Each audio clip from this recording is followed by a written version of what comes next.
La Une et Classique 21 présente le 2013 Formula One Belgian Grand Prix. Les 23, 24 et 25 août, vivez l'expérience F1 sur le plus beau circuit du monde.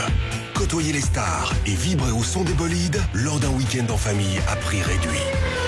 Réservez vos places dès maintenant sur spagrandprix.com.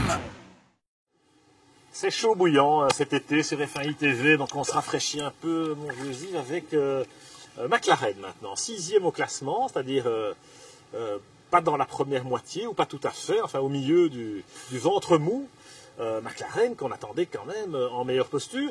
Alors ils ont perdu Hamilton quand même, on se rend compte que, c'est super important. On en a parlé avec Mercedes, que Hamilton c'est quand même un vrai leader dans une équipe. Et ils ont recruté Perez. Bon, forcément, ça prend un peu de temps. C'est vrai qu'on est déjà triste de devoir dire McLaren 6e à mi-saison. Hein. Déjà, ça sonne, c'est très bizarre.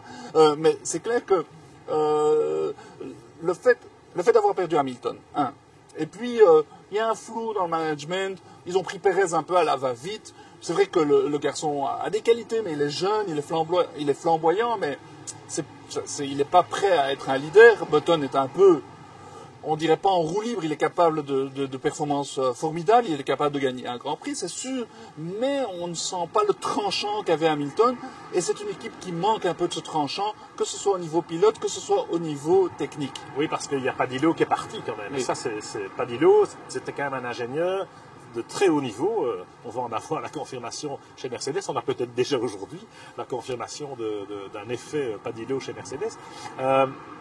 Et dans le chef de Perez, c'est vrai qu'il peut titiller Button de temps en temps, notamment sur un tour. Hein. On se rend compte qu'en qualif, parfois Button, il me fait penser un peu à Gerhard Berger à l'époque quand Fitzman le dessinait avec un oreiller. Vous savez, le pilote qui est un peu dans la fin de sa carrière. Qui a gagné son pognon et qui se fait plaisir, mais qui ne va plus vraiment chercher le dernier carat. Alors, je ne veux pas jeter la pierre à Button parce que ça reste un styliste extraordinaire, c'est un très bon pilote. Mais est-ce que McLaren, là, n'est pas passé à côté de quelque chose? Moi, j'ai l'impression que l'équipage n'est pas tout à fait à la hauteur, même si la voiture ne permet pas non plus des miracles, hein, entendons-nous. Hein. Oui, c'est sûr, et on se demande, mais c'est qui dessine cette voiture? Enfin, c'est une équipe, c'est vrai que c'est toute une équipe, il y a des centaines d'ingénieurs ils ont Team Gross, là, qu'ils ont, chez McLaren, mais dans le fond, on a l'impression que c'est une équipe qui, au niveau technique, a vieilli.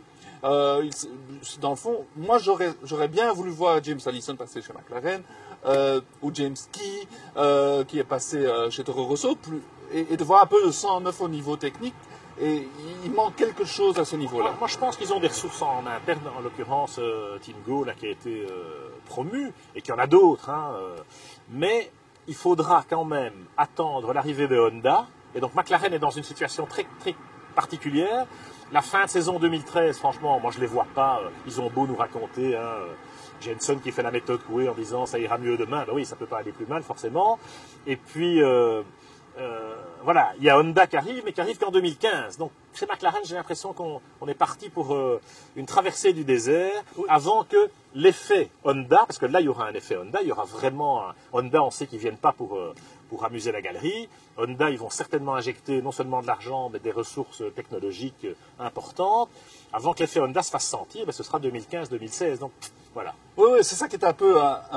vraiment inquiétant et pour Button, bon, qui sera ambassadeur à vie pour McLaren. Il est content, de toutes les façons, il a eu son titre, mais le problème, effectivement, comme tu dis, c'est que cette année, disons, voilà, c'est une année de transition. L'année prochaine, Honda n'est pas encore là, donc McLaren va ramer. Encore, voilà. Allez, on va ramer. Encore une année de transition. 2015, première année de Honda. Bon.